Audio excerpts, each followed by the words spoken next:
thanks, Biggie. I appreciate that. Thanks, MAGA 2024. I appreciate that.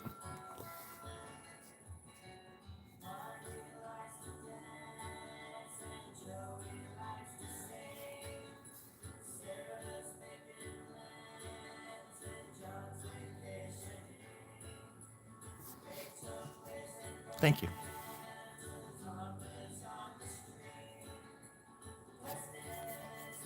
I'm trying to finish it. Pardon me. The top, it looks, I hate it right now because it's too round, you know? The bottom is shaping up. It's going to be more flat to kind of fill in the whatever paper I'm using. But it's going to be more square up here, less round. It's just really bugging me right now. I don't even like looking at it. Well, you know, I bet if I looked at the piece you're talking about, I would think differently. I might think that yours is amazing, whereas I think this is kind of boring. Only because my brain works in mysterious ways. As does yours, you know? Everybody's brains work differently. That's totally cool. Especially when it comes to art. I think that's the best thing about art, is that every brain will produce something. You can look at a flower and you can get a million different artists looking at it, painting it, get a million different interpretations of that one little flower, you know? And that's what life's all about, my friends. Finding those little flowers and eating them alive. I mean, painting them in your own way. Finding your own way in life. Trying to do no harm. Yeah, that's fine. Paintings that look like kids drew them used to sell for millions of dollars. You should look up Jean-Michel Basquiat or just neo-expressionism. If you Google neo-expressionism, there's a bunch of cool artists that will come up. More colorful. It's very colorful stuff. But I feel like this is a mix between neo-expressionism-ish stuff and pop surrealism. But I don't really like giving my stuff labels. I don't like labeling myself. I don't like labeling other people. I don't like labeling art. But it helps when you're trying to describe something. I appreciate the nice words.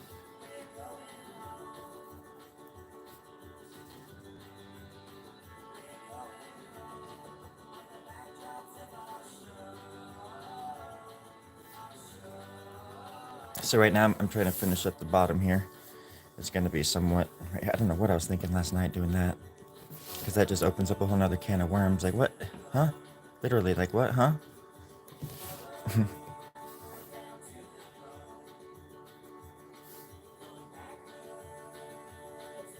So I'm going to have to work my way down to that thing.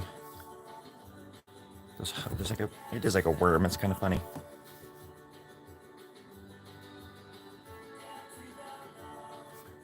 Backwards in a row, right down to the bones. Go back to your home. Friends like you make every day home for me. Home to me is where the heart is, and the heart is in enjoying other people's company. It took me a lifetime to realize that. It took me a lifetime to realize what kind of artist I was. And now that I know, there's a lot less fear in me, friends. Unlike my cat, I shift my shoe and she goes running for the ceilings. Sweetie, it's okay. I was just getting up to get some coffee and punch the walls. What is the big deal? You've seen it a million times. Just kidding. I like to get up every minute or two and just stretch. I don't know who that was laughing. I'm sorry. But it was disgusting and it won't happen again. Okay. Oh, if I could, I'd buy that right now. For $120,000? Wait, that's way too much, my friend. How about 120 bucks? Or doe, deer, female deer, yeah.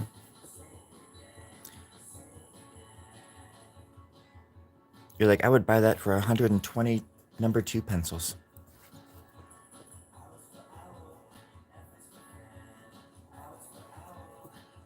I think that's the hardest part of doing this kind of work, you know? I've been working on this for like almost 2 weeks now. Only on, only live on doing live streams though.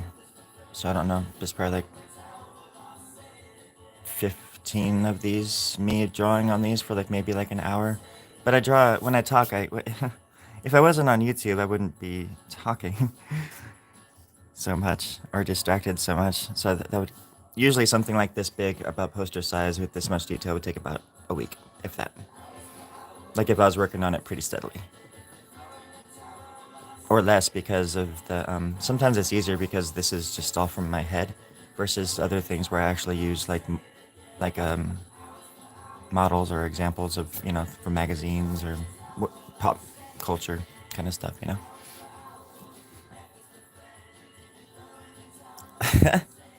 Yeah, dude. Hey, it's never too late to realize that. The important thing too is to remember it, to hang on to that feeling of, to knowing that this is all just like a big fleeting moment. And you're just going to be a moment to somebody else once you're gone. You know, you're just going to be a memory, a fading memory at that. People will, I mean, you know, there's such thing as photos and video and stuff nowadays, but you know, you just eventually like forget what people even look like. Even the photos don't look like people that you used to know anymore. Because even photos are just glimpses of a spark that once was a burning forest, really. Most of my friends that have gone were they'd walk into a room and everybody would stop what they were doing. I don't know if you've ever seen Blues Brothers, but it's like when Elwood walks over to the window in the fancy restaurant and he looks in there and the entire restaurant of these like rich uppity upper class people look over and just like staring at him with this. It's like that shit used to happen to my brother and I all the time, you know. It's funny, man. We are like the fucking Blues Brothers, but I'm trying right now. I'm trying to get the band back together, my friends.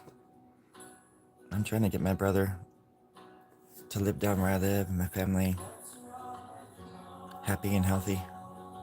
That's why I work so hard at this kind of stuff. It's the only thing I do good. Like I can sell pet food pretty good, I guess. Thank you. I don't know why, but I get people that come here a lot. I give, hey, Straightway. I hope you're doing well. I just saw your hi. What was I gonna say? I forgot. What is this stuck to my table? Oh, it's hot glue, but it's not hot anymore. It's just cold and hard. Hard, hot, cold glue. It's better.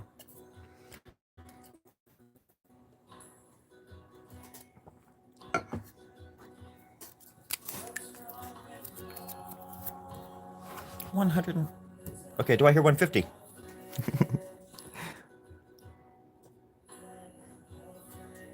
No, save your money. You don't want anything like this. You don't want none of this. It makes you think. It makes you look at life differently. Oh man, it made me think differently and changed me for the better. You don't want none of this. Oh, it actually sounds kind of cool. All right, man, just a little bit though. Just a little bit. Go slow, baby steps. Art. Whoa. That's what it was like when I first when I first picked up a pen to put it to paper when I was like inebriated for the first time. Whatever that was, I don't even know. I was telling my friends here on this channel that inhalers used to get me high. Like I had asthma as a kid, and I would. I had an older brother who was a stepbrother who was a very, very bad influence on me in many ways. But like he introduced me to drugs at a very early age too. But cigarettes and stuff like that. And my older brother, Gabe, you know. I have a lot of older siblings. Let's just say that I'm the youngest of many, and some of them are tough as nails.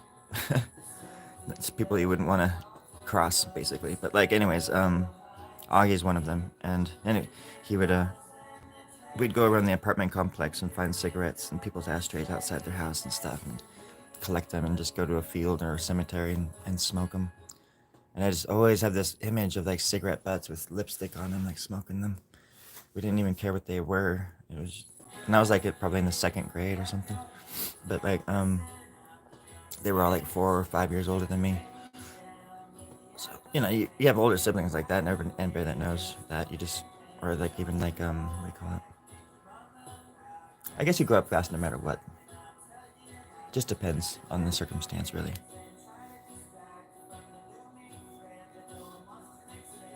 But what was it? Oh yeah, the first time I smoked weed, and actually, because most of the time we were out in the country, out in the middle of an orchard or something, so it wasn't like I had, and it was at night usually, so it wasn't like I had access to maybe even if I had my backpack on me, it wasn't like I could just sit down and draw, because usually it was just dark as hell.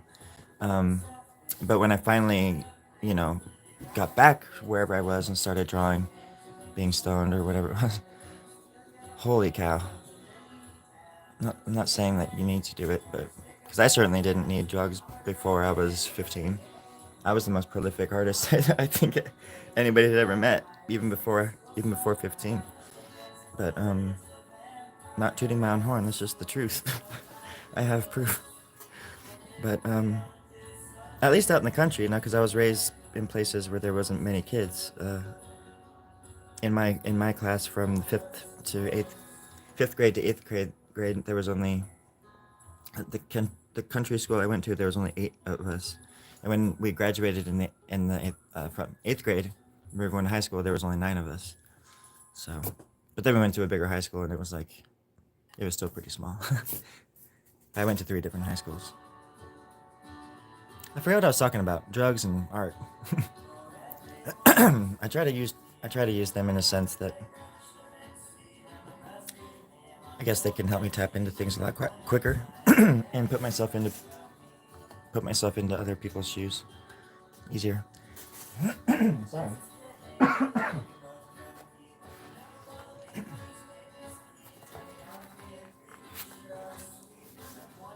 I was eating duck phlegm last night for breakfast, and well, everything about that sentence didn't make any sense. Absolutely no sense at all. First being that ducks don't produce phlegm. It's fluck. They call it fluck. That's why they say, oh, ducks don't give a fluck. That's also where the root word of flock came from. It's a very, very similar yet charming word, meaning come, which also means something derogatory in flock language, but let's not get into that one right now. Let's just do one shoot. One flack at a time. Half flack. See, it's all there, friends. The truth is out there. And it's coming for you. Oh, well, I'll show you this other one. I'll show you this one. And what I can actually do is bring it up.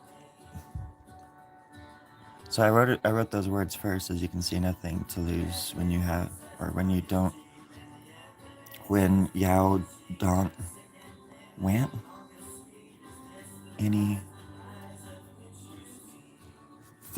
anything. That's interesting. I don't know what language that is. but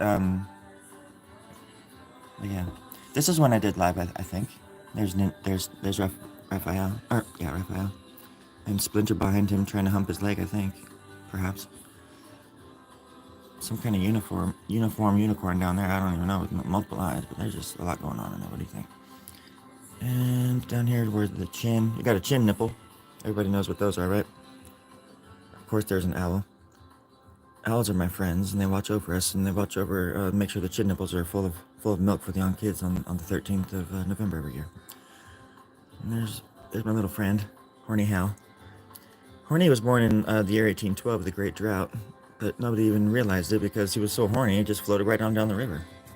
Just right out of people's sight.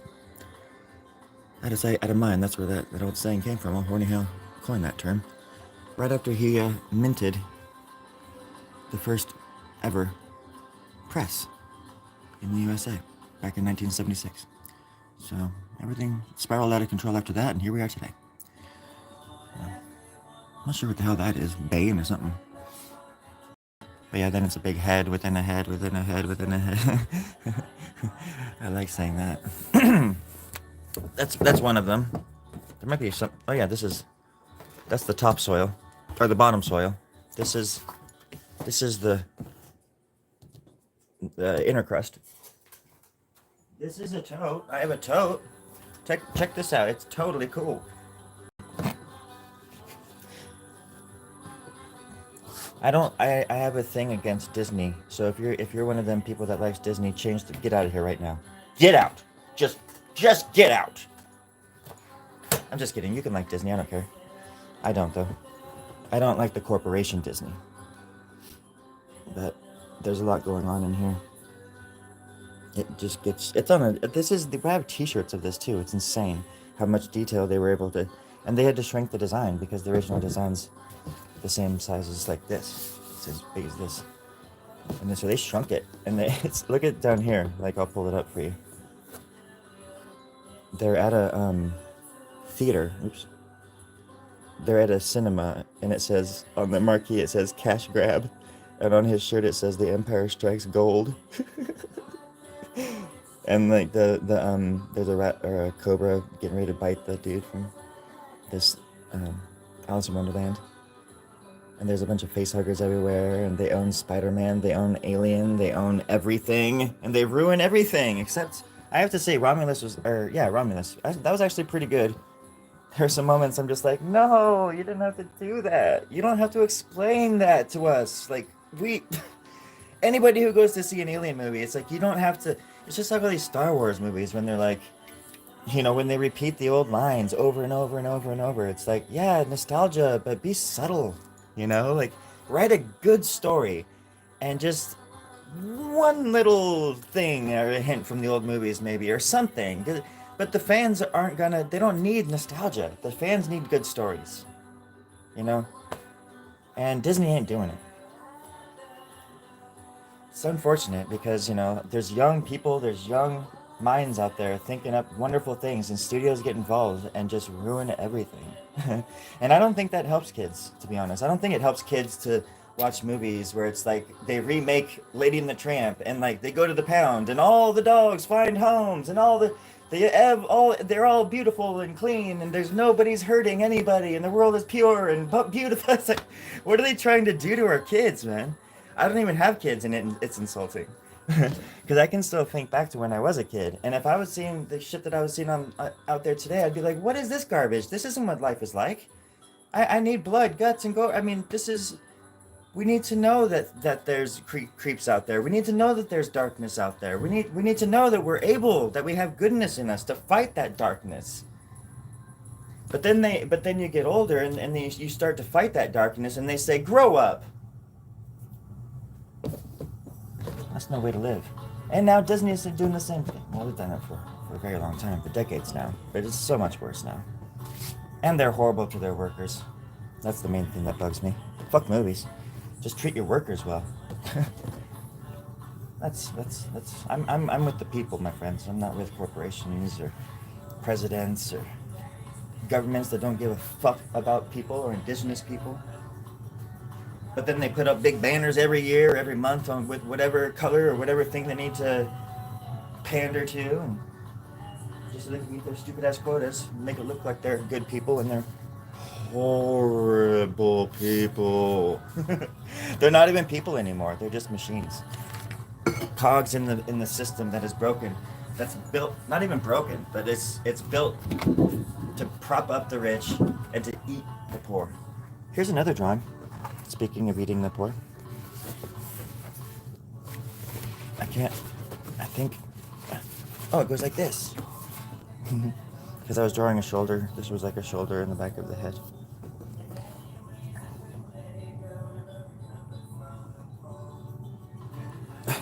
I have like such a weird setup. I can't even like move it over this way too much because it hits the thing that the camera's on. So I could work on this for a little while too. I've just been wanting to finish this one because it's almost done. And I could work on it up there a little bit. Maybe I'm going to this event today, actually, at this event center. An event. Anyways, and it's like 10 bands playing and stuff like that, and I'm like one of the vendors, so I'm gonna be selling my art there. So maybe I could bring like big drawings and work on it. I'm not gonna like playing live because it's just so loud. I like rocking out, don't get me wrong, but it's like trying to talk to people at a show for me is terrifying because I can't.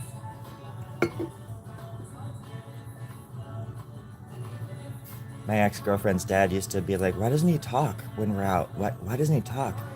And my ex would be like, Andrea, she'd say like, well, first of all, because I was just kind of quiet around. I liked him. I liked him a lot, but he would always choose these restaurants that were very, very loud, and he would choose the table that was like in the middle of the room. And I'm the kind of guy, I don't even like going to restaurants because I can't handle the sounds, like everything. And it's like, I don't know if other people are like this, but I can't not hear everything. Like when I'm out in public, I hear conversations that I shouldn't be hearing. Not fake ones, invisible people. That's why it's nice to go to the ocean just by myself and just sit there because I don't hear anything. I just hear the ocean, you know? And it calms my thoughts. But when I'm out in public, I hear people talking, even like people whispering. Like, I don't know what it is. My ears are, I have like super hearing or something. Uh, or maybe they just whisper loud. That's probably it. So going to a restaurant that's loud with music, with waiters, with the kitchen, I can hear people in the kitchen talking. I can hear them complaining. I can hear the dishwasher breathing. It's just kind of like going out and it's like torture. And I just want to curl up into a ball and crawl under the table and lick up people's skirts. What's wrong with that? I mean, come on now. I'm joking, of course. I've only done that twice. Yesterday. And it was an accident. I dropped my contact lenses twice as. I was alone at the table. And it was my skirt.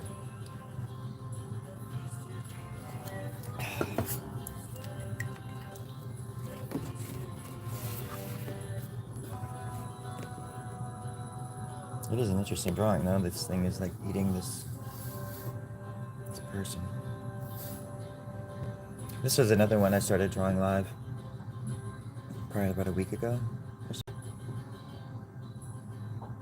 I don't make all of my videos that I do, or all of my live streams, I don't make them public, all of them. I've started making some of them public. I try really hard to even like want to go do these things and make them only like a half an hour long. Thanks, man. I appreciate it. I don't know when you wrote that. I'm sorry that if I ignored that. I appreciate your kindness. I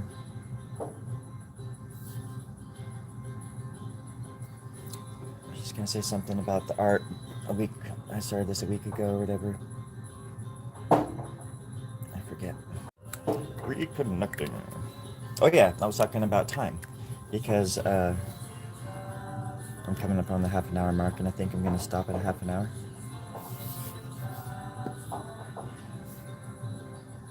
And usually I can go for a long time, and that's why I'm saying like I've been starting to make them public again, just because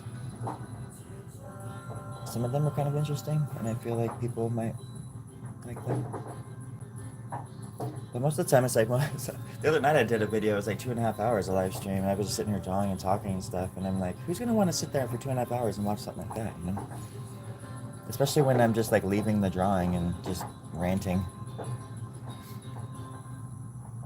Well, people like me would probably. I'm the kind of kid that would sit there and like listen to AM radio just for fun and just sleep to it, like static and stuff, like weird ass stuff. Listening for UFOs or something, I don't know. Welcome back. I got your comment a little bit quicker this time. That's the water heater, by the way. That sound. It's so horrible.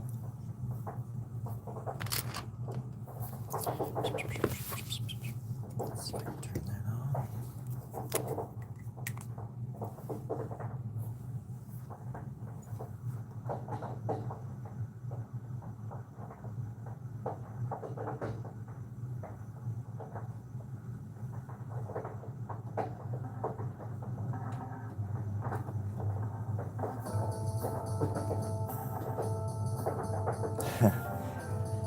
It's very unnerving, and sometimes it makes horribly loud noises.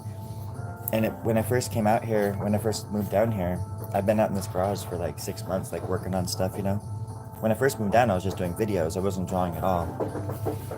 God, it's like nose were tight. It's like ears are burning. Oh, it just turned off.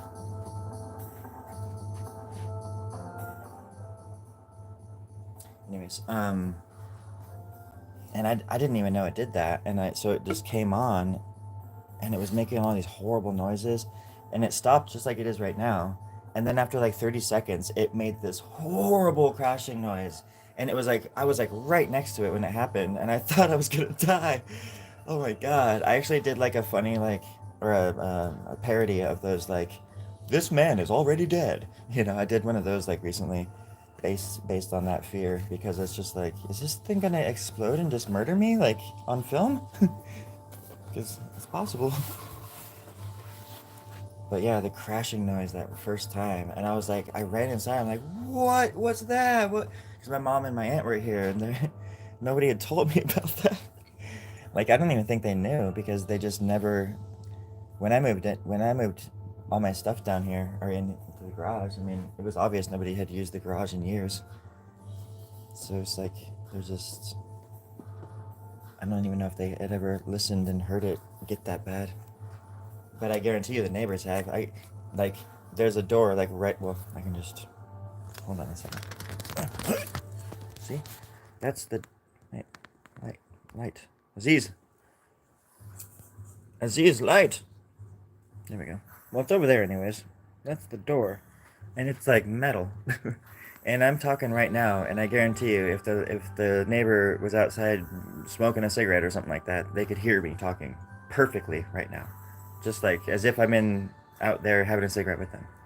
Because I certainly can hear them when they're out there, and it took me a long time to realize that. Because I think I said this recently. Sorry about the movement, but I was saying this recently about how when I moved in here, I would be out here playing all these characters and doing all these multiple takes and writing all these weird ass songs and scripts and things, and you know, being not quiet, not certainly very quiet about it. And then I heard them out there one day, like they were just. It was like they were in the same room with me, and they were just like talking, and I was like, "Oh my god, they have heard." If they're ever outside, and I've been out here filming and doing stuff, they can hear exactly what I'm. And I just want to be like, they probably think there's like so many people in this garage, or like I'm filming pornos or something. That's what I thought at first too. Like the neighbors across the street, I have like old ties with. A friend of mine used to live across the street, and his dad still lives there.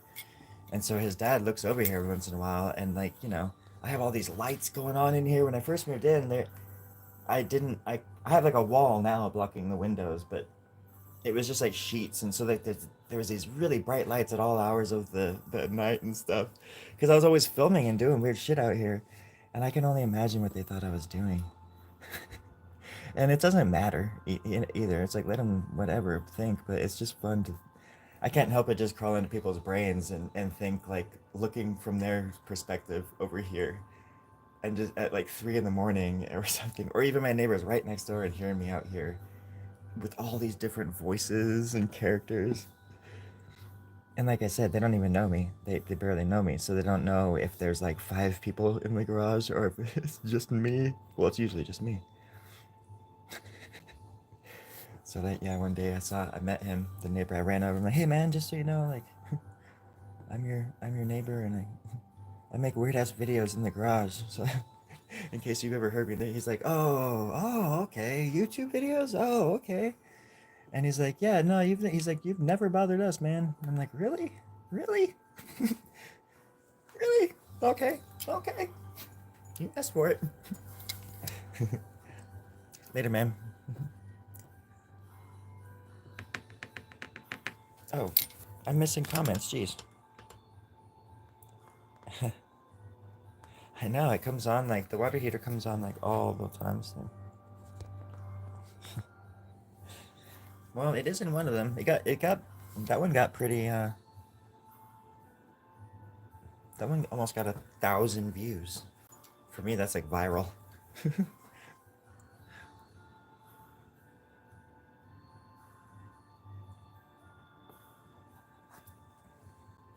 I think I should have done more of like a made it look like it was a like a security camera, like caught the footage or something. But the camera was like, it just didn't look too interesting. The angle, and plus the outfit I'm wearing, it's a, it's like a plumber's, it's like a, geez, overalls or something. But still, I could have put more heart into it. I should have, I should have done better. Golly gosh darn, dang it! I promise from here on out to be better, a little bit better, just a little bit better than I was yesterday, my friends. I promise, kinda.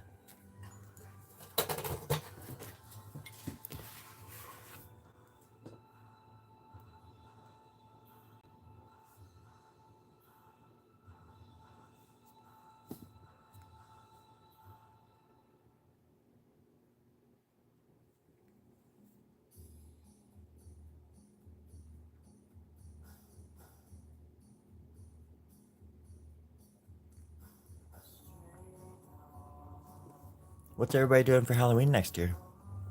Hey, Rick.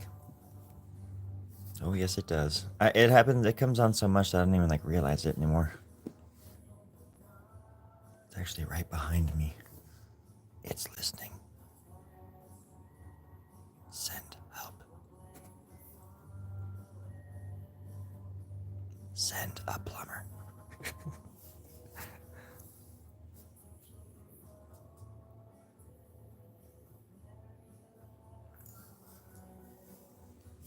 What am I doing?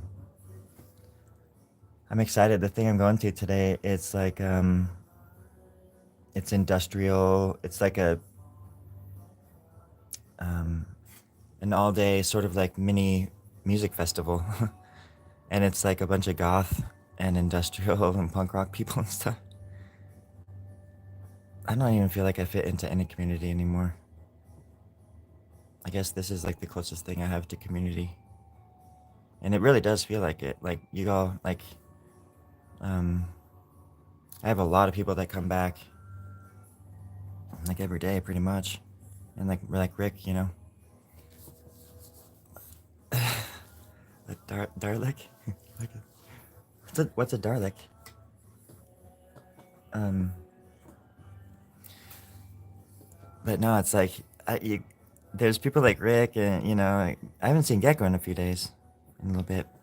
I think we've been missing each other, but he comes on, he comes on all the time, or they. I don't even know if you guys are whoever, but I know Rick probably, maybe it's a man. Whatever, doesn't matter to me. But so forgive me if I misgender or anything like that ever, or anything like that. But gosh, it's just kind of a wild world. I never would have thought I would get more support and positive feedback and stuff from like YouTube, people on YouTube than I do and from people in my own life, like who know me and have like been watching me go through this change and not even like bothered to reach out, or not even, I don't know. I've mentioned that I do this all the time and they don't even come here to see what I do on these things, and it's just not that that's fine, I guess, but I feel like if one of my best friends was doing something like this, I would at least like watched an episode or watched some things or watched one of his videos or comment. They're like my best friends in the world haven't even like ever in the past 6 months like reached out to me. And I feel like I've literally changed my myself. I don't know. I don't know how I feel about anything anymore. Now that I'm on the other side of whatever the hell that was last year, or earlier this year, it feels like a long time ago now. I've been through a lot in the past few months. And I had to go through all of it, like, pretty much alone, you know? Which is, again, fine, because everybody does. We all are born alone, to a degree, you know? We'll die alone. I was conceived alone, anyways, at least. Kind of like a sandwich. Preferably gluten-free, but I'm not a snob, you know? I love gluten. I'll snort that stuff anytime, put it in front of me, I'll do it.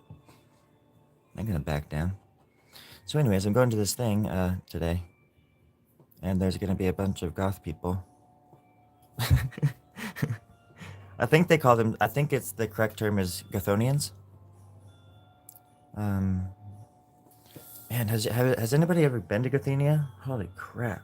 It is right next to Transylvania, and it is gorgeous. Absolutely stunning. We are from Gothonia. Who are you? Hi, my name's Stoic Wab. Welcome, Peck. What? Nothing. Just get out of my way, Peck. What? Nothing. Go, move, for crying out loud. I'm walking here, Peck. I said it's Grub. Story the Grub.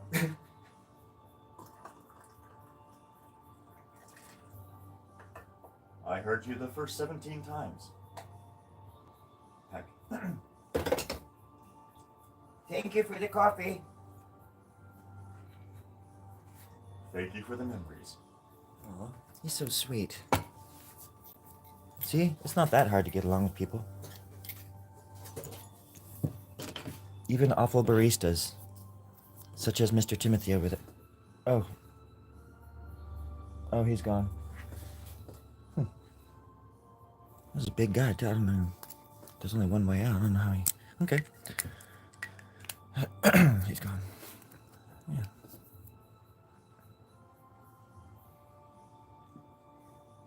Well, the thing... I think that's definitely part of it. And also, I get up early, you know? And I... Well, and part of it, too, was that's definitely... I agree. There's a lot to it, you know. Part of it is also that when I got injured earlier this year, I just was thinking, fuck, I'll try to make YouTube my job. I didn't know how I would do that, you know, but obviously it's like, it takes a lot of work. I went from like 200 subscribers in June to what I am now. I mean, it's not much, maybe to some people, but it's a lot for me. And I feel like I've earned every subscription, you know? And I don't beg people to subscribe or anything. I never even ask. But I try not to bring up politics in a like a pro or against these two parties or no, I'm not pro any sort of anything like that. I try to keep things like that general. I don't care who you're from, who you are, where you're from. All I care is that you're trying to make things better out there. Just trying to bring some light into the world. It's not easy, and I'm not great at it all the time, but I strive for that, you know? Anyways. And then being hurt, I was like frantic, you know, because my shoulders, I got tendonitis in both my freaking shoulders. And so all I have done my entire life is like manual stuff, you know, like manual sort of labor. Worked in kitchens and warehouses and stuff.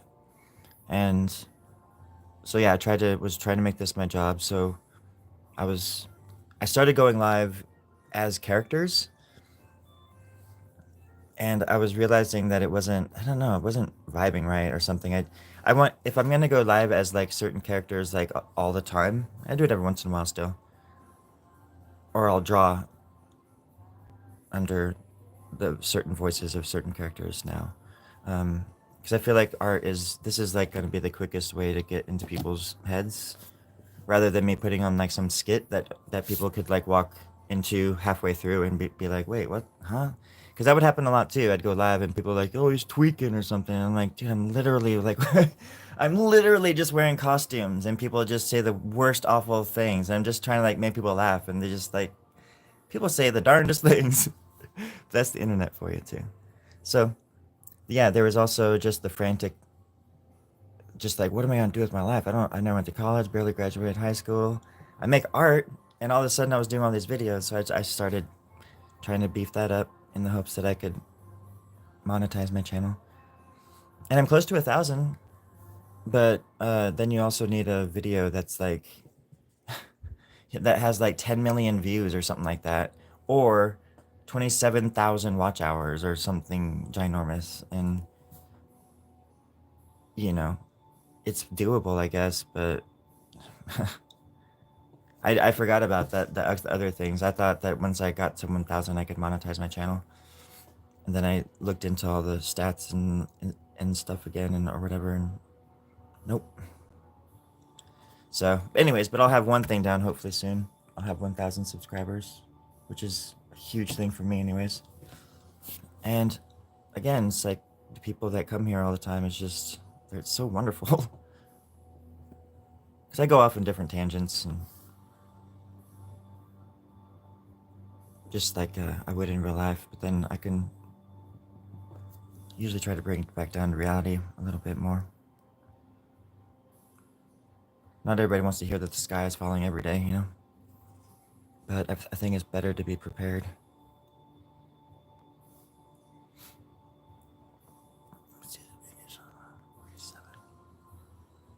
Oh, 3,000? Cool. I'm crossing my fingers for you. It is hard, and have you noticed too, like every day when I come in, not every day, but you know, I go to my YouTube studio thing, and it'll tell you, because I'll be like, whoa, cool, have, you know, 695, subscribers or something like that. And then the next day it's like 694. And I'm like, hey, where'd you go? Like somebody was like drunk the night before and they're like, why did I subscribe to this fucking idiot? Or they see my live drawings and then they see my videos and they're like, who, what? Like, they probably don't even think it's me, the same person. Because my videos, I'm super like silly and outgoing, and if I put on a costume and you put me out in public with a camera, I could like rap and like prank people all day. Like candid camera kind of stuff. I would love to do that. But actually make it like I'm not walking around in the hood and trying to pick fights with gangsters and shit like that. But going out there and just doing like wholesome, like, excuse me, son, kind of stuff. Just play like an old man, or be like dressed like a hot girl and like walk down the street and be like, hello, like this old lady's voice. I don't know, just stupid shit. I would just love to go out there and just make people laugh and film it. I don't even know what the rules are for that as far as YouTube goes, because I want to film things, but at the same time, like I would love to go out in public as Dwight Chokum and play a bunch of weird country songs in public, dressed like a country western star, but go busking and like walking around. But you can't put kids on YouTube, you have to be careful about that stuff. And there's a chance in public where you might film a kid crossing the street behind you or something. I don't know. I don't know how the fair use thing works if you can't even like play this kind of music you want to listen to either in videos like this, for example. Like it'll hear a song in the background for like 5 seconds and then I'll get a copyright strike, and it never clears up. I'll like try to fix it and it never clears up or something. Like it never goes away. So I just like can't show those videos. All this stupid red tape. I remember when YouTube just used to be 10 minutes, like every video 10 minutes long. You couldn't go live. There's not like back in my day. It's like some of the first videos I ever did were like exactly 10 minutes and they were like episodic. Because I used to carry cameras with me everywhere and film everything. I still have just tons of like all sorts of tapes, like 8mm and 16 and bunch of DV tapes, like 100 DV tapes from my 20s. We used to drink and just like film ourselves doing crazy ass shit in Portland. like jumping in bushes and throwing like fireworks into like parking structures and stuff. We were pretty crazy when we drank, but kind. I don't know. I was mean to myself maybe, but like I was never really ever harmful to other people. I might have said some like harsh words to people that I loved or something, but they still love me. Anyway, sorry. I'm chattering now. Pocket message.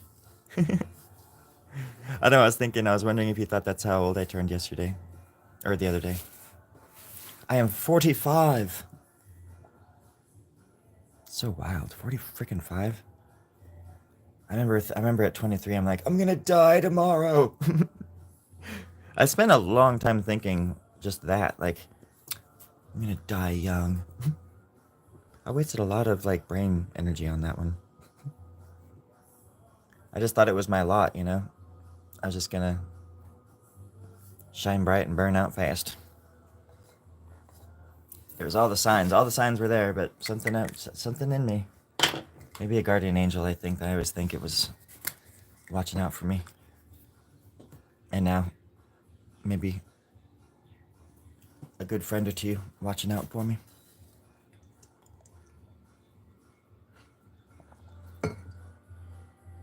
At least that's what I choose to believe.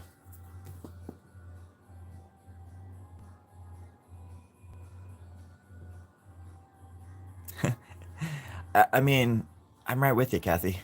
I'm right with you. From what I know, you want to leave your lives up online. Okay, okay. You mean just to get up to those watch hours? Up online and get... Okay, yeah, exactly what you just said. Okay. I just like...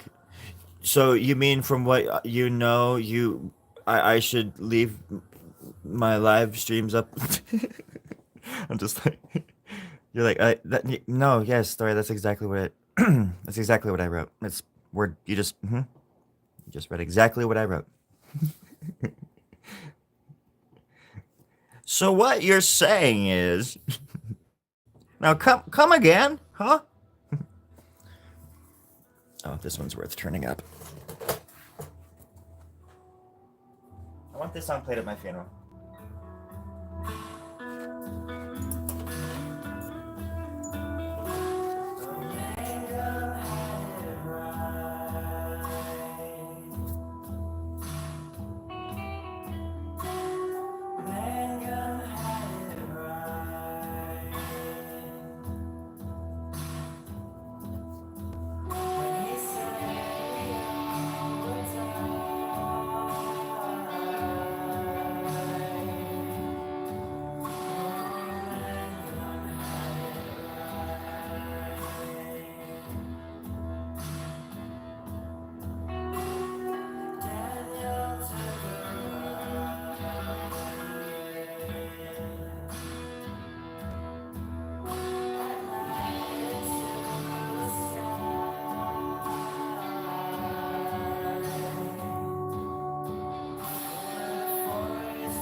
Man, all these pens are garbage. Basura.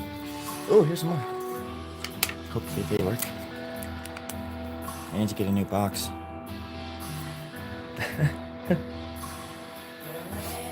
Oh. So, do you think... Okay. So, in other words... I don't know why I don't make them all live. Or, I mean, public. You know what I mean? You think I should make them all public? Or start making them public at least? To get those... Is that what you're saying?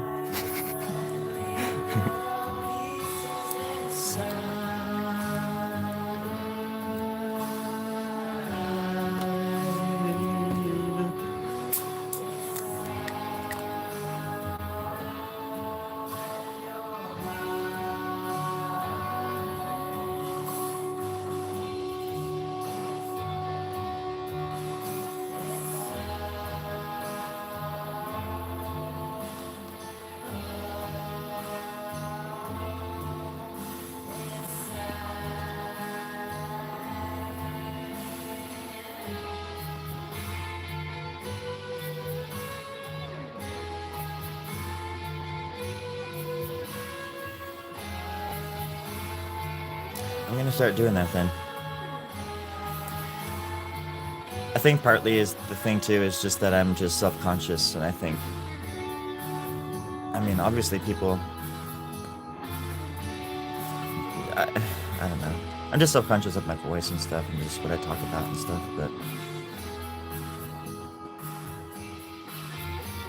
But I'm doing it live. So I guess it's different when it's like recorded and like there for the whole world to see. But because when it's live, it's like, you know, you have the heat of the moment, you have the context, and plus people are talking to me. Um, People are talking with me, so like when people rewatch it live, I guess they could rewatch the chat feature and they would understand. But yeah, I guess the last thing I want to do is ever bore people. So I feel like the live streams being public would bore them if they were to watch it when it wasn't, because live is different, it's more exciting, it's like whoa, anything can happen. But if you're watching the live stream pub as it, like pre-recorded, or not pre-recorded, but you know, after it's been done or whatever, 20 minutes later, it's still, you're still watching it knowing that it was live and that I'm drawing this live, and that I'm alive. Oh, I want some coffee. Then I'll be alive. I'm alive. That's better. Okay, I'm gonna do that. Comments for that if you want. Yeah.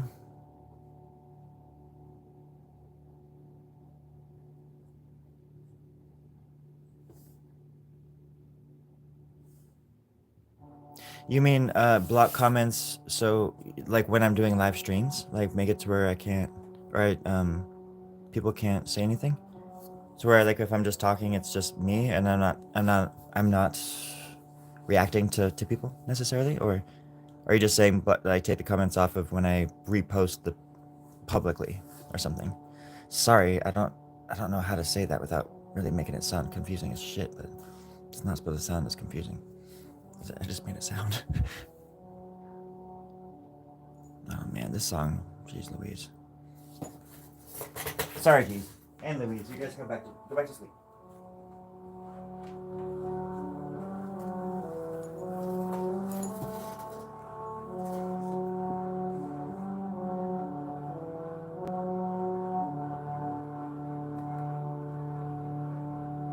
After I go live. But I want people to see what you guys write. I think because that way, if somebody were to actually be sitting down and watching the chat and listening to me, it would what I was saying would make more sense. The only thing I would be worried about, and it doesn't happen very often anymore, plus I have moderators, and YouTube actually, like, polices things, like, unnecessarily sometimes, in my opinion, but, like, they're, like, all about safety first, I guess, but, which I am too, and I guess I just don't want bullies to come here and say things, but when bullies come here, they kind of don't know what they're getting themselves into. So if anything, it'd be a learning lesson for everybody. They're learning they'll come here and they'll leave knowing how to be a better bully, and I'll be a better person knowing how to deal with bullies a little bit better. It's a win-win. But that's how we get super bullies. So it's best just to try to become friends with them and show them that they don't have to be bullies, and that whatever happened to them wasn't their fault, and that they too are important and have a place in this world right next to us weirdos and outcasts, us proudly left behinds.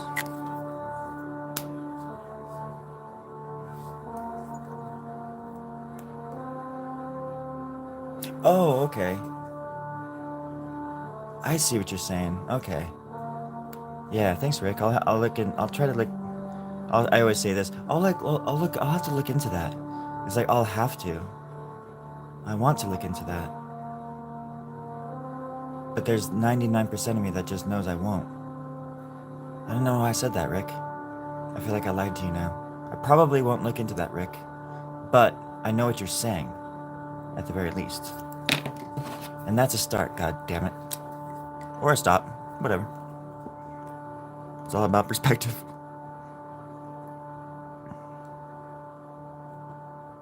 This album was recorded on a Kurzweil keyboard. And it's one of those keyboards that you can, it comes with like little mini discs, and you can put the discs in, and it brings up all these different settings and stuff like that. And I recorded pretty much this whole album besides the guitars and stuff. It's all the Kurzweil, even the drums. I just sat there and like, because the drums were on a key, the whole setting, so I'll just go or whatever, you know. The kick and this kick would be one key, this would be a black key, or a snare would be a black key or something. I recorded this in an attic in Portland, Oregon, in my bedroom.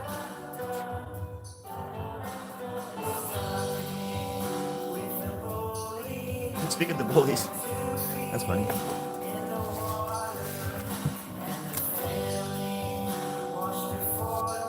Yeah, it's like this weird thing where it's like I know the truth is out there, but I just don't want to Google it. I don't know if that's laziness or just like being smart.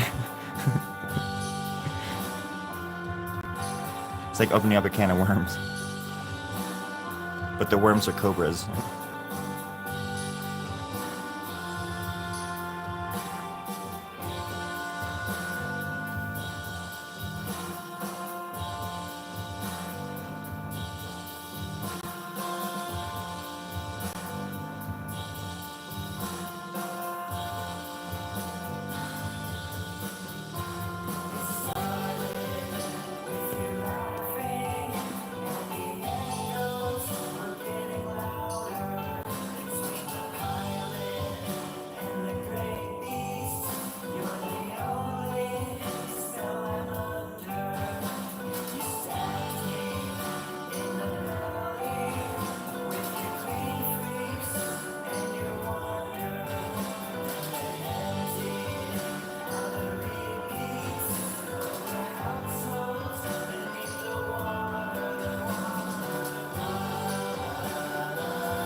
Kurzweil keyboards are amazing. It was my buddies.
Oh yeah.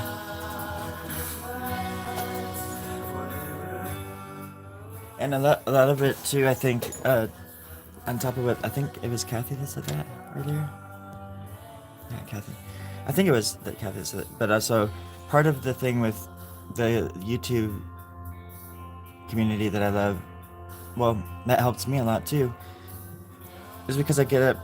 One of the other things on top of what you said, or her comment said, um, is that I get up so early. And I get up, I've been getting up for years, like very early in the morning. And I just want to get up and make art.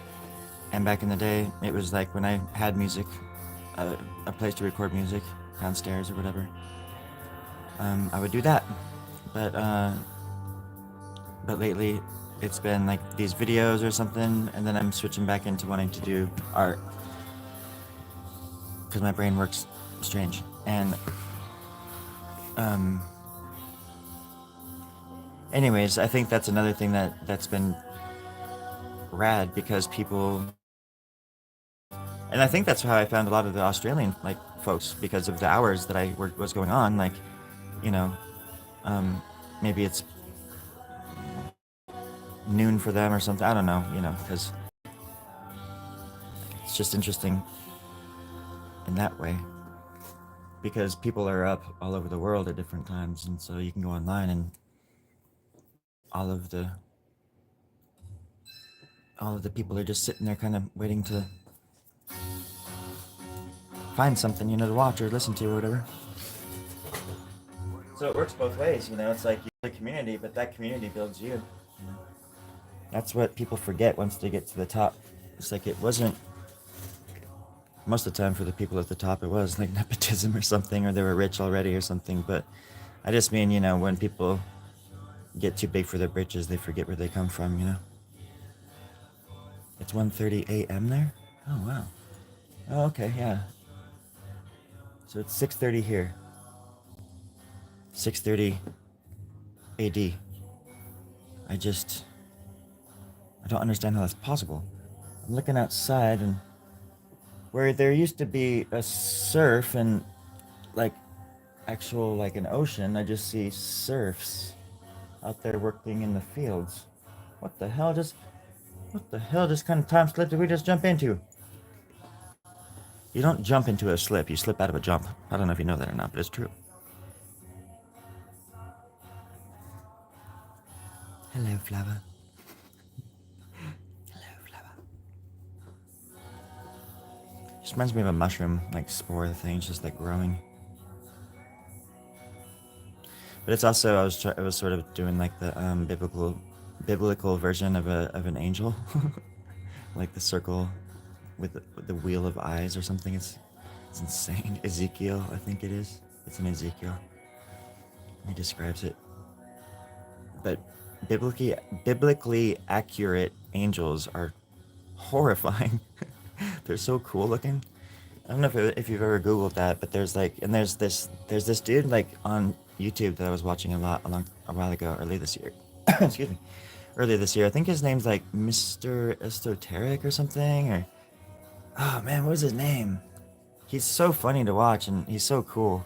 He talks about he has this whole thing on like angels and angelology and just like angels are fascinating, man. And like just the way people in the old times talked about them and depicted them and stuff and what their roles were and like just such an interesting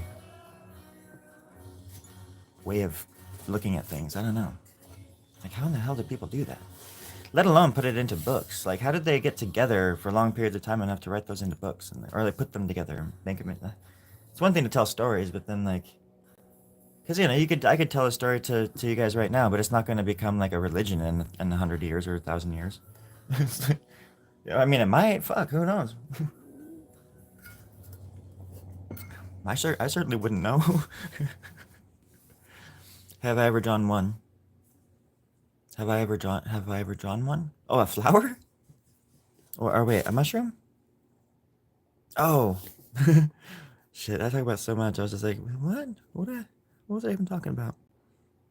I thought you were actually literally asking me if I'd ever drawn like the number one, and I'm like, well, yeah. I draw it all the time. There's one right there. Um, I don't know if I have. I feel like I have. I've drawn many, many angels, and I feel like a lot of the things in my, I see angels and demons as one thing in my heart and mind, because they are and do horrible things in the name of God. They do the things that God can't. I mean, he even has a mouthpiece, an angel that's just his mouth, that just speaks for him. Um, and He's a terrifying, terrifying one.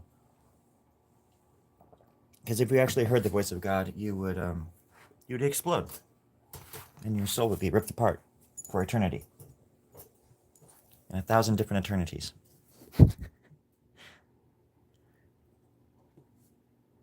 I guess maybe that's why people fear God. I don't know. I think that sounds kind of cool, because that sounds like what happened with Agent Smith at the end of the first Matrix. When he thought he was getting a little bit too cocky. It was unfortunate that Harrison Ford wasn't there to say, "Don't get cocky, kid," because holy crap, Agent Smith was cocky, and he thought he saw Neo running at him, and he was just gonna try to punch him in the forehead or something. Like, what was he trying to do? But no, what happened? He got the Holy Spirit in him. He heard the voice of God, and he exploded, my friends, into a million little pieces. But what happened to Agent Smith? He found autonomy after that happened. So don't let religion scare you. And don't let God, well, don't fear God. Let God fear you. Because there was a while there where Neo definitely feared Agent Smith. Or I call him Smithy.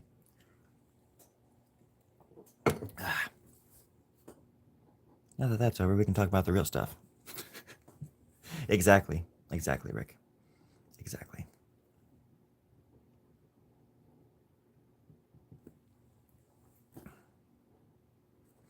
But it's also this thing where it's like people will see an angel. If they actually saw an angel, they would assume it was a demon because of how terrifying angels look in reality, according to the Bible. And whether that angels, I mean, angels do good and bad. They're kind of like known for that. But bad according to what? They're doing things according to God, but things that I would think were evil. But there's fallen angels, but then there's angels that do the acts, the deeds of God, and some of those acts are pretty darn off-putting, a little bit jarring if you ask me. But I think a lot of those angels that are fallen are simply fallen because, well, they might have asked too many questions. But I think it's best to pick up the pieces, put them back together the best way you can. And you just get on in there and you just tell Mama what happened. You don't forget about the past. You try to look forward to the future. You get on getting on. As angels and demons do, my friends. Oh, that coffee's very scalding hot still. I just learned that the hard way, didn't I? Shook it darn dangs. All right, here we go. Just diving in. Oh, it got really quiet in here. Now I feel like I can actually be myself. Funny how that is. Yeah, not so funny, really. Once you think about it for 2 seconds. I didn't even need 2 seconds. I need 0.45 seconds, and I realized it wasn't that funny. And I do apologize about that, friends. But I ain't gonna sit here and hogwash you. I ain't gonna swiggle swag you. I am gonna tell you the truth, according to my many lies. My liehood, if you will. I live under a banner of lies. They call me the Prince of Sin, the Prince of Darkness, the Prince.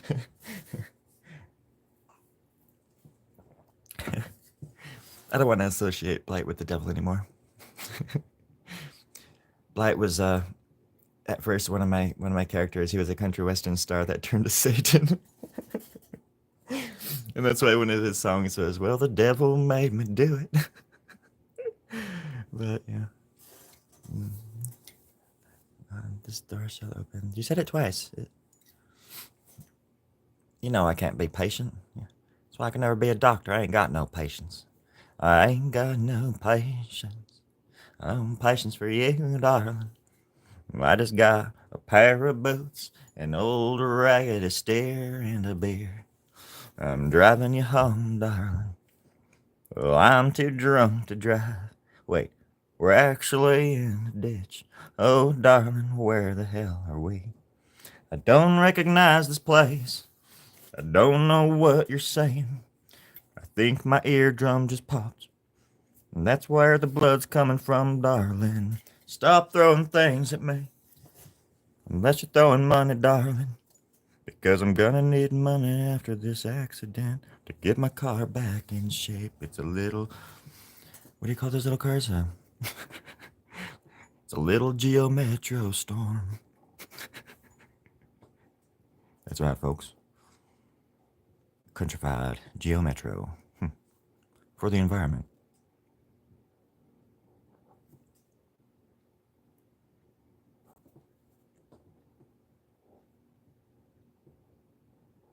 I don't know where that came from. I'm sorry. But I know where it's going. It's going home. It's going home down south. Down home cooking. That's right. All right. Very right. Very right, but, you know, some of us down south, we're like Zoolander. We can't turn left. We just literally,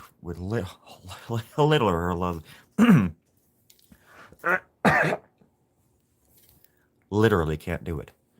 Just like I almost couldn't literally say that word. It's unfortunate business. But some of us down here, yeah, we just gotta walk the straight and narrow path, you know. Mostly straight, very straight, super straight. And no harm, no foul, unless you pay extra. No big deal. Whatever. Come, come first. First come, first serve. Come. No, okay. Well, if you were thinking about sending money, you could always send it. Hey Jerry, you awake over there? He's shuffling over there. I saw the bunk bed. Jerry?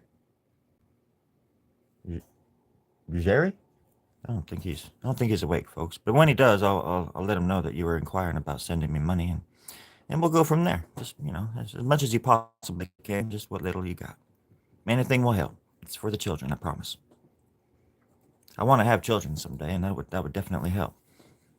You know, I want to open the door for them, just so you know, I can bring in the dawn. You know, it was a cold, long, dark night, but it will yield the dawn, my friends. I just got to be patient. That's all. No big whoop. No big whoop. It's all about being a doctor, paying off the student loans. I can never be a doctor because patients gotta have a home. Well, I gotta go write a song, friends. Just over here in the corner really quick. I'll be right back.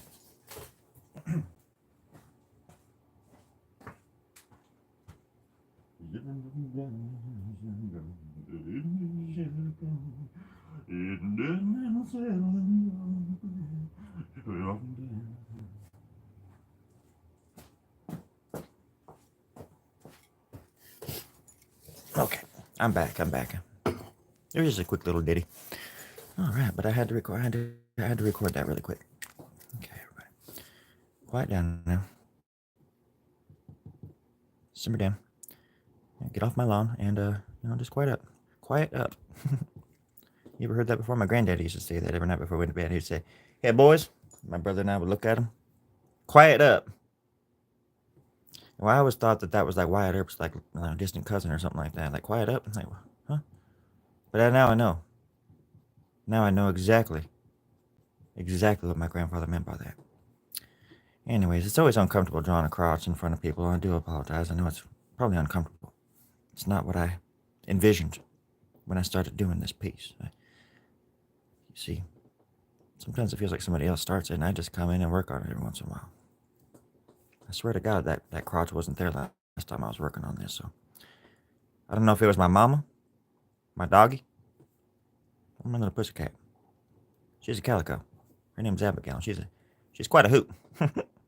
But you know, she's quite cute, and she's quite a hoot. But I don't think she knows how to draw. She can write my name, but I don't think she knows how to draw yet. Teaching her. She's getting good. She sold a few paintings, actually. That's 2 more than me. It's been a long day, friends. Looking down, down, down, down, down. Sometimes it's just about a melody. You just got to find that melody, and you just got to strangle it to death until it screams out something wonderful. You know what I'm saying? That's what art is all about, just strangling stuff until it squeals. And you just steal that squeal and, well, you put it on paper. Make it your own. I'm surprised you didn't know that, but if you didn't, now you do. No big whoopity-doo. Doobie-dabba-doobie. I'm from the South. I'm from the southern part of the Bronx in Tennessee. Back when Tennessee was great, I tell you that much. It was so great. About 15 minutes ago, I was there about 15 minutes. It was just wonderful to be back in old Tennessee. Oh, Bronx, southern Bronx, Tennessee. Yep, that's a Bronks. I don't know if anybody knows that or not, but it's Bronx. There's a bunch of crackers down there, but they're good soup too. Lots of soup and crackers. Mostly crackers. Huh? Kind of white bread over there, if you ask me. A little bit too white bread, even though I'm a Caucasian. Know it. I like to mix it up from time to time. I like color. I like There's just something about other people's languages and voices that I just can't get enough of. Bad English, good English, sideways English, right ways English, left ways. No, maybe not so much left ways. I'm working my way into that one. Now that I'm going to the Satanic Church over here on Broadway, uh, it's opening up a few doors to me. I mean, I'm realizing there's no such thing as right or left. There's only such thing as up and down. You put that in your pipe and smoke it up, but don't inhale. Don't inhale, friends. Especially if you're a kid, don't ever do that. Don't smoke, but do. Just put that in your pipe and smoke it. But don't, kids, don't ever do that. There we go. Circles within circles, just like in the Bible. Which Bible? Probably all of them. Circles within circles. Going to church today. Wear my favorite Jesus socks and a hip, hip, hip, hooray. That's a good one right there. I'm going to write that down. I'll snag that for later. I'm going to sing that at the lake. But my Coors Light and my Labrador dog named Jake. Swimming and drinking beers, getting shit-faced at the lake. Shit-faced at the lake. Shit-faced at the lake. That's a good one. I'm actually going to write that. I would actually really like to write a bunch of stupid ass songs like that and just go out and busk as Blight. I can play my guitar and it could just be like the same song, like the same chords. And I have my harmonica and it could just be different lyrics for the same exact song every time. I think that would be really great for 20 minutes. How often do you see like a cowboy busking, except for that dude in New York, the naked cowboy? And he's not really busking. He's just naked.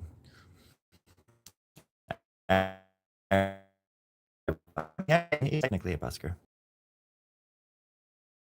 He had a guitar and he was singing a cowboy song as I walked by him filming him.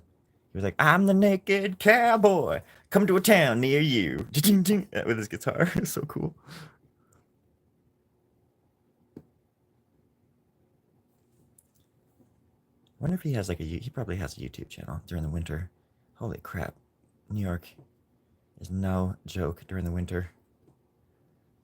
Even this place is cold. It went from like being 130 degrees to like 25 degrees shit overnight. Or at least at night. Wow, I've been on here for 125 days? Oh my god. How is that? Oh, I see. An hour and 25 minutes. Oh, yeah. That makes more sense. Had a little bit of a panic smack right there, friends. Hey, Joel. I was just talking about how cold it was. Is it cold? I'm sure it's cold where you are. You live in Mexico, right? Mexico, France? Man, I wonder what Mexico, France is like. Can't you just tell me what it's like? No, Joel lives in Ontario, Canada, and that's wait, yeah, you live in Ontario, right? And that's on the East Coast. And I bet it's even if it was on the West Coast, it would still be hella cold. But the fall down here and everything, the autumn or whatever into winter is just like so gradual, and like the days here are so pretty. I'm just not used to it because even when I was in Boise, it was like it was it would be like autumn for like 2 days, and then it was just freezing cold, and it's horrible to go outside even, just horrible. None of us went outside during those days, the coldest winters of our lives. We were hungry, we were scared, but we had each other. Yeah, I was just talking about New York, and the few times I've gone there, it was once was in March. Actually, yeah, both times I went there was around the same time of year. It was around like mid March or April, like around mid March or April or something like that. And the first time my buddy and I went, I was just not prepared. I was wearing my steel-toed boots the entire time, and we walked around the city. And by the end, like the last night I was there, my feet hurt so bad I was crying. Like we were walking back to our apartment, and I was like limping, and I had no idea about like the importance of like wearing good shoes and stuff. And I was just wearing these big old fat steel-toed boots. And I paid for it, man. But like by the time I got back to the place, it was like we had to get to the airport, and at like 8 or 7 in the morning, some crate, which meant we had to leave from the apartment. We were in Hell's Kitchen at a friend's apartment, and we had to leave there around like 5:30, and we got back to the place at like 3:30, where I could take my boots off and just rest. And we had to like gather all of our stuff that way we can just wake up and go, kind of thing. And it was just, oh man, because what happened was we went to the last night. It was like we were there for 7 days. We went to visit one of my buddy Luke's friends in Soho, which is like I don't know, a couple miles down the road, I guess, uh, 3 or 4 miles maybe, but like a straight shot, but still just like hella far if you're walking. But like we were gonna take the subway because we had our Metro cards, but we went down to the subway and we had no money. We were like absolutely broke at this point, and we went down to use our Metro cards, and they were denied because it had just turned midnight, and so like they had just ran out of our pass, and so we ended up having to walk like 2 or 3 miles, and I had to walk in these fucked up shoes. And by the end of it, Luke was like, "Dude, I'm just gonna put a taxi on my credit card. We're gonna, so like the last 2 miles, we took a cab, and I was just like fucking crying because my feet, I was so, yeah, it was stupid, but it was a cool trip, and we got to go to Connecticut, and we stayed at my friend Dwayne's house, and he's been in like movies and stuff, and he's like, gosh, his last name is Dwayne is French. I'm sure I'll remember it after. He was in a movie called Stonewall, and it's about drag queens in New York at the bar called Stonewall, and it's famous for you when the police would go over there and like they would fuck up all drag queens, they would like beat them up and stuff, and because they were just low lives to them and stuff like that, you know. But one night they fucked with the wrong crowd, and the drag queens and like in the queers started fighting back. And in the movie, there's a movie called Stonewall, and the person who throws the first punch, who he actually punches a cop. That's how the riot started. It was a riot. Um, the person in the movie that throws the punch that punches the cop is my friend Dwayne, and he's like dressed in drag and everything. And it's like he's like one of the biggest characters in that movie. It's insane. But we stayed at his little apartment in Hell's Kitchen for like 7 days while we were there, and went and visited him in Connecticut, and we saw the play that he was in, and it was such a cool play. And I love theater and all that stuff. I'm, you know, I've always loved theater, and I would be I love acting now. I love doing my little skits and stuff and improvising or whatever. But I don't know if I could do theater. I've thought about it because now I can literally like I'm not that like when I cry, because I do cry here a lot too, but it's not like fake or anything. But in my videos, I can pretty much like cry on command, and I didn't know I could do that until like 3 months ago or 4 months ago.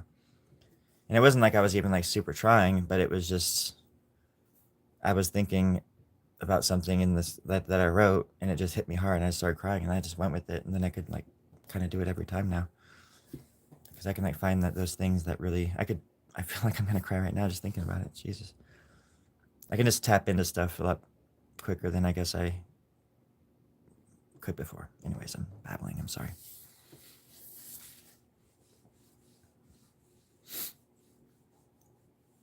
Dragon Queen, are you okay? Did you stub your toe? So it's almost 7 o'clock. I've got to go down to San Luis, pick up my 12 string around 10. So I leave here by 9. I have to get all the stuff in the car. I'm going to try to just sell like t-shirts and prints today. But I have time. It's the greatest thing now because it's like I don't feel like all this pressure. My boss is just such a cool dude. And even if I was late to work opening the shop, he would just be like, "No problem, Sean, just get there when you can."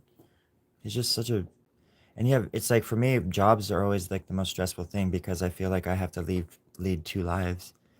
And in a sense, I feel like I'm a fake or a phony when I do this kind of stuff because I feel like a big fake when I'm doing customer service. But you know, like how you walk into a store and somebody's like, "Hi, how you doing?" Or they just hound you in a certain way, or they just don't do anything. But I'm the kind of person that will greet you and kind of give you your space. But I can read people pretty well, and if somebody's looking for something, I want to be there to help them. You know, kind of thing. I'm not lazy about that. That's for sure.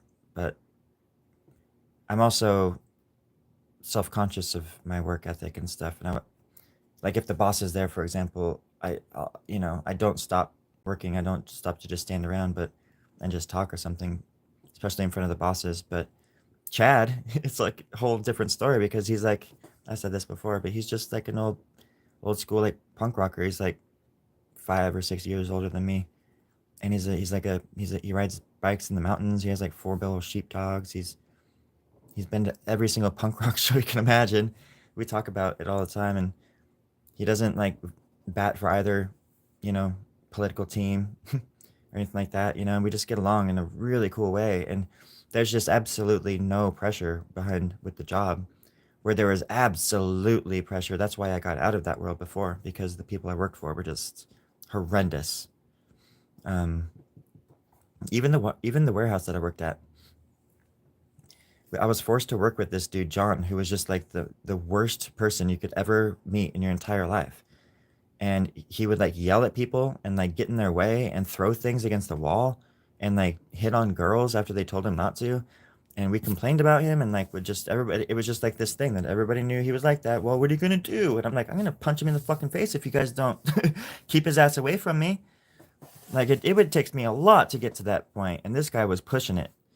Um, and then I got tendonitis at that job. I ended up leaving anyways. I was like, fuck yeah, I don't want to work next to these people or people that force me to work next to people that are just like so toxic. You're just literally shaking as you're standing next to them because you're so enraged. Like because like that was seriously like one of the fucking craziest jobs I've ever had. And people knew that he was like that, and they were just like, yeah, what are you gonna do? He does all the dirty work. I was like, maybe if you guys gave him better jobs or treated him like a human. Yeah, I tried to treat him like a human, but he just treated me like shit. So I was like, dude, fine. And he was actually one of the few people at a job that I've ever told off before. I've never have had to like tell people off. Like, get the fuck away from me, man. Stop what you're doing. Get away from me. I've never had to do that until that position.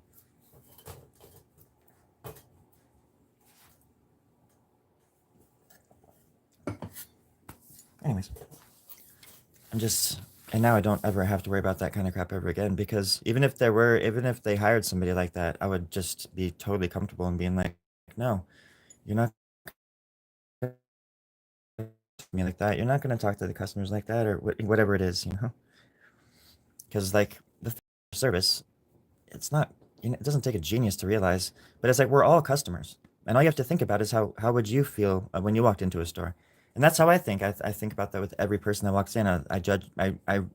Immediately within a second, I size them up in in an innocent way. I'm like, okay, I can tell just by this part of them that they want to be left alone. So I'll just say hi.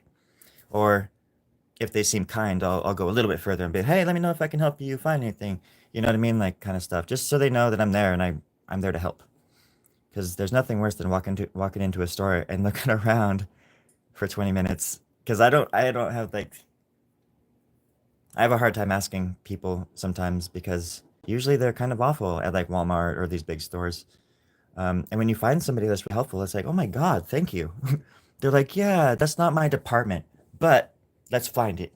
Let's go. Let's go find it together. And I'm that type of person. Plus, plus, I feel like it's important just to be friendly to people because you're nice to somebody in there, and you can turn a friend upside down. And that person will go outside, and they'll do the same thing for somebody else. And I think that's what it's all about. I'm triggerable. I wouldn't say I'm easily triggerable, but I am triggerable. And if I ever am easily triggerable, then I have the tools. I have much better tools nowadays than I ever have before to deal with it and to calm down and to learn from others. And I don't think you've been watching my channel much if you think that that's if that's your only comment after all of the stuff I just said. You haven't been watching very long. So I encourage you to stick around and I don't know, listen. But I appreciate your comment, by the way, because I'd be the first one to say, yeah, I get triggered. I think about things that happened to me 20 years ago, and I start getting angry because there is a part of me, and that part of me wants to lash out, but and it's a big part of me, and I don't think there's anything wrong with that part of me. It's just that it's always been there, and now like I said, I have better tools to keep it under wraps. Sometimes it comes out in big ways, but I still have to realize that there's consequences and that actions have, you know, well, words have meaning, basically.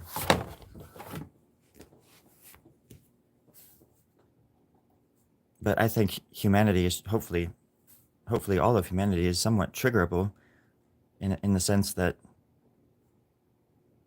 I just hope that people are triggered. Nothing wrong with that because that makes almost like it's a bad thing too.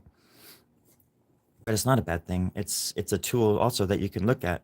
You can use your triggers and you can look at them and identify them and start working at things and chipping away at things.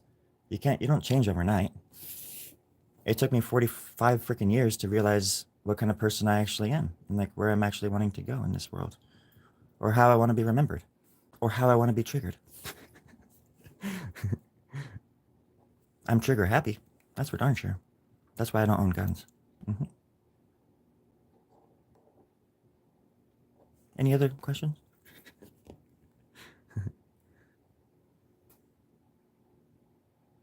Oh, yes. Well, and you can learn a lot from people, like in retail. Um, and I'll be the first to admit, like one of my first days there, I said something about a customer. I said, "God dang, this lady just like reamed me."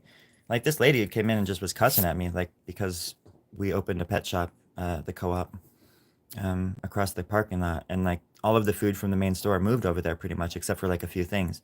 And so I didn't understand people that they would be upset about something like that. I figured people would just be like so, very excited that they had their own pet store basically, because it was like a membership run pet or co-op. Anyways, um, and this one lady came in one night and she was just so mad that they moved her pet food over there that she was just cussing at me and like screaming in my face and stuff. And I had no idea. Like I didn't even know that that shit existed. I was like, what the? I had angry customers at the other store, but because I worked in the main store for like 6 months or 9 months or something like that. And then I started working, a lot of the time was alone at the pet store after like a certain hour. And I had to deal with like these crazy people by myself. And I almost wanted like somebody to be there with me to like as proof because people would just come in and say the weirdest stuff knowing that you're alone and you can't like defend yourself, necessarily. But anyways, my friend Zach told me because he had worked at the co-op for like 8 years or something at that point. But he was like, "Yeah, man, you just got to get a thick skin. You just got to let it like roll off you." And I realized right away, man, I don't have a thick skin. So yes, I think I am easily triggerable. But again, I don't think there's anything wrong with that because you know, especially in the sense that I don't know, everybody's triggered by things like all the time. So easily, even you probably.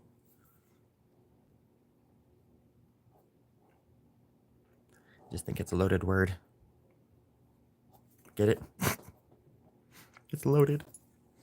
Triggerable is a loaded word, bro.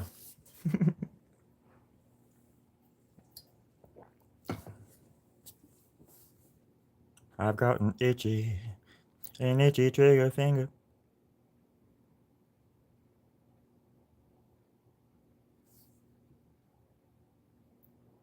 But yeah, a lot of that has gone away now because, and that's the whole point of this.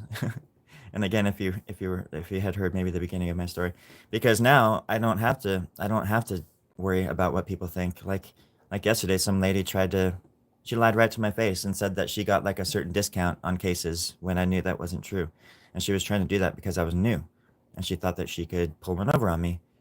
But in the old days, I would have started shaking and getting all weird and flustered and just giving her the discount that she wanted because I just didn't want to rock the boat. But yesterday I'm like, no, that's not accurate. That's not what they do here. And I handled it really calm and collected, and she left, and I wrote like notes in her profile and went from there.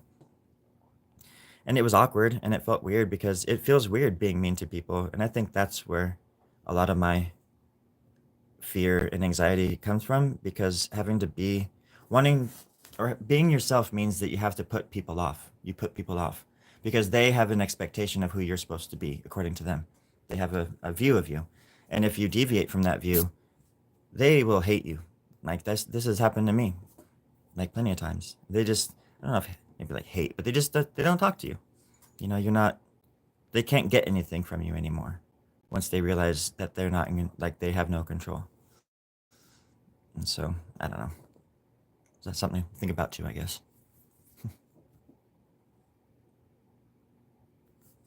No, I agree. It just feels mean.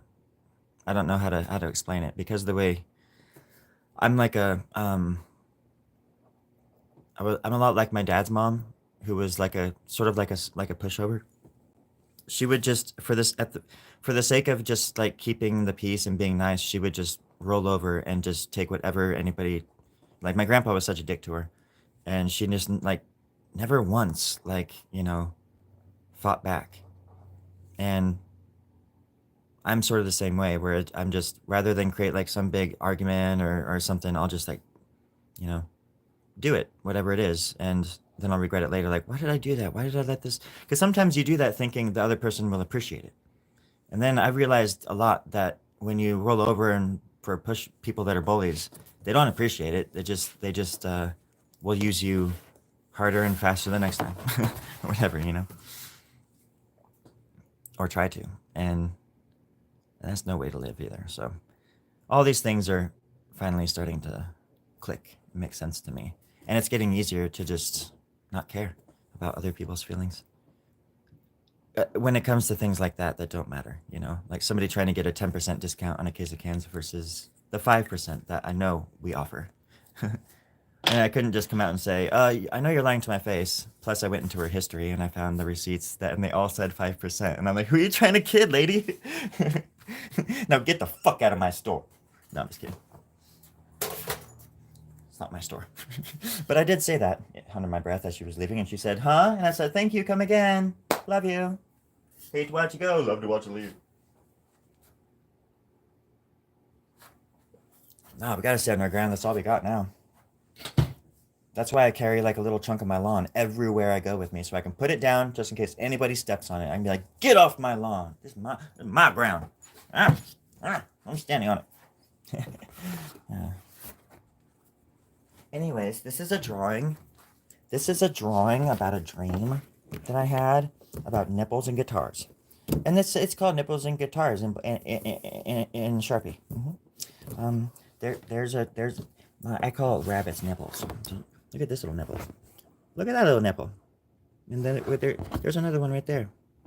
Look at his little nipple nose. Yeah, I'm just playing. Yeah, you can tell I'm like getting ready to go when I start talking like, well, like an idiot, I guess. But I do have to go. And maybe I'll try to live stream from the event thing today, but if not, because I heard that the Wi-Fi isn't that great. Um,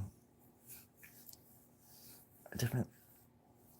No, I get you. I get you, Rick. I know, but sometimes it's hard for me. That's why it's so hard for me to, or I mean, so wonderful for me to have this job now because they allow me to be myself, like in a way that I never thought a job would let me.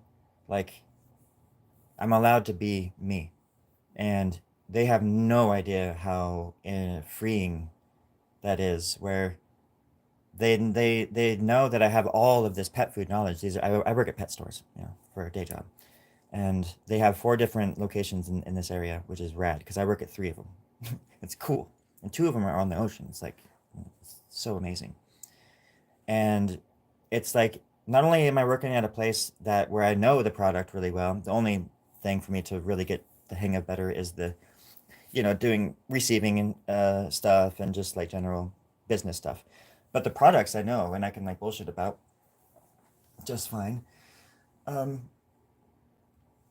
but even that, even if I had that job with these people, that would be cool. But on top of that, the bonus is that these folks are just the most wonderful, kind-hearted. I mean, especially Chad. I worked with Chad more than his wife, and I can't even say how much how how life changing it is to have a job where somebody pays you well and appreciates you.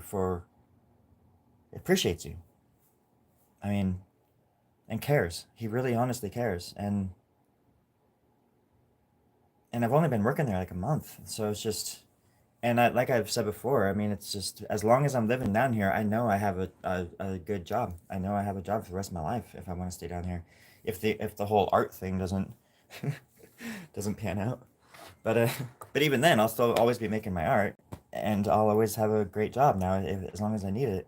Even if I start making money at my art and just still need some, part-time work, I'm sure he would do that for me and help. I could just be a floater or something like that. We all float. So I just feel like, and to be honest too, friends, like,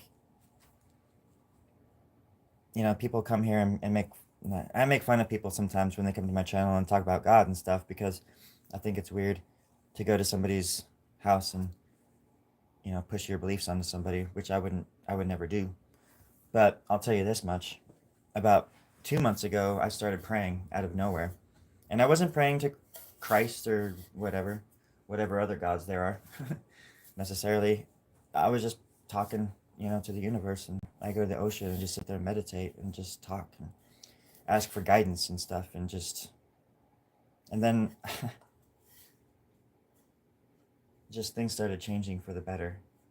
And maybe that's just you or you putting good happy thoughts out into the world. You think positive things and you change your perception, you change your the way you look at everything, and